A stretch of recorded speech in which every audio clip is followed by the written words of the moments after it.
Complicated floral compositions, great artistry, diversity of floral motifs.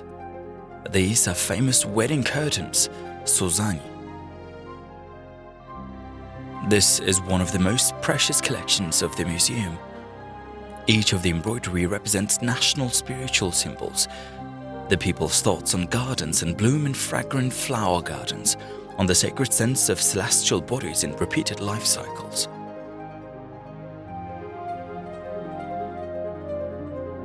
The best parts of the embroidery were made in the early 19th and 20th centuries. This is the style masters in Bukhara, Samarkand, Shahrisabz, Tashkent, Pskent and Fergana used to embroider during that time, but there were certain traditions observed in each region. The unique Suzani was a peacock, late 18th, early 19th century. Masterful embroidery, 4 pairs of peacocks, a good wish for newlyweds. Suzani designs were drawn by a specially hired artisan, Kalamkesh, whose craft was handed down through the generations, and this design was later used as an example of embroidery to be taken in each household. Girls in Uzbekistan were traditionally trained how to embroider from the age of 5 or 6, and girls had to prepare their dowry themselves. Making Suzani, Nim Suzani, Roijo, different kinds of embroidery, was a rite involving members of the family and sometimes even neighbors.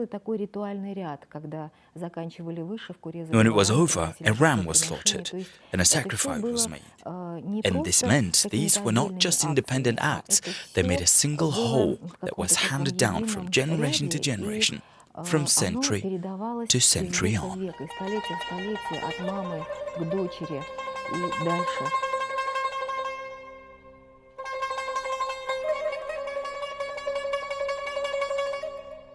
Fancy needlework was used to decorate go-to-meeting robes of semi-silk adras, silk fabrics, shoyi and satin.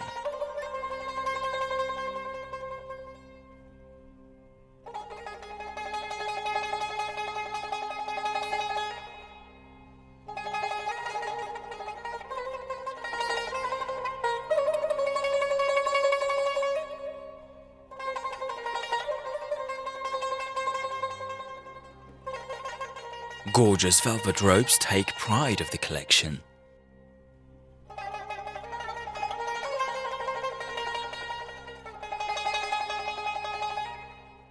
This robe of Bukhara's nobleman is called precious.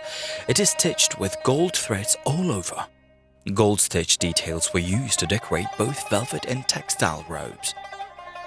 Sometimes horses' harnesses of rich people were also stitched with gold, because since the beginning of the time in the East, there had been a cult of a horseman. The costume showed the social class of its owner. This attire with a luxury zebe gardon, a breast lace, belonged to a woman of an upper class. Europeans coming to Turkestan were astonished at the clothes. But before that time, the great Alisher Navoy had admired them.